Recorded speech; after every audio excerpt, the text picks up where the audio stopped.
Schwarzenegger's biggest bombs. I'm Hyla in Hollywood, and this is the Daily Buzz on CelebBuzz.com. The Last Stand, Arnold's big return to the big screen, made no stand at the box office, but that's not his first bomb. Senior film editor Todd Gilchrist is here in studio with me.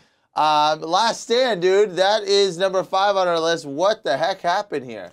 Honestly, I think, maybe it's just the fact that he's been away from the screen for so long. This movie in and of itself is kind of weird. I mean, it's not a conventional action movie. It's not like, oh, he's coming back and with another Predator movie. I mean, it is its own thing. It's directed by this Korean filmmaker who has a very eccentric sensibility, and the movie itself is kind of quirky and unique, which I actually think is a great thing, and it's a great sort of comeback vehicle. Unfortunately, audiences were maybe, more eager just to see him do another Terminator or something that they knew. Okay, now, was it as bad, though, as a pregnant Arnold in Junior?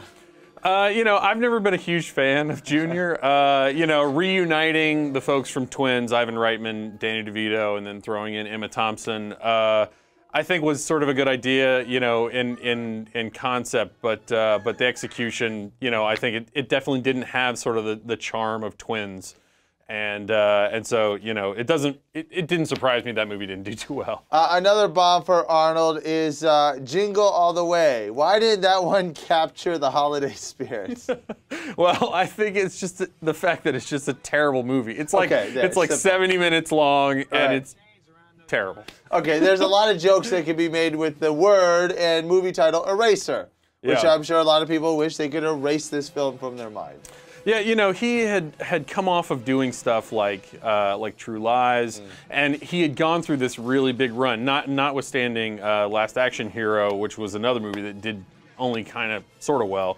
But I think for whatever reason, the combination of director Chuck Russell and Arnold coming back and sort of, I think maybe he had sort of hit saturation point with True Lies, and so people just saw that movie and it wasn't spectacular or anything, and it just kind of like went away. We just touched on our #1 big Arnold bomb, and that is Last Action Hero. It was nominated for 6 Razzie Awards, including Best, or depending how you look at it, Worst Actor. Yeah. Well, I think that movie's a little bit ahead of its time. I remember when I saw it, I was a teenager, and I didn't think it was a great movie. I mean, the first half of it is sort of a spoof of like the action movies that he'd made in the past. Was terrific.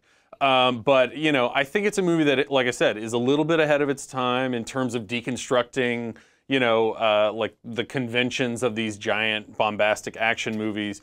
And I think, sort of maybe trying to watch Arnold stretch himself and satirize himself in that movie, people were, again, maybe not ready for. Todd Gilchrist, he's our senior film editor. You can check out his column. And the biggest story is breaking right now at CelebBuzz.com.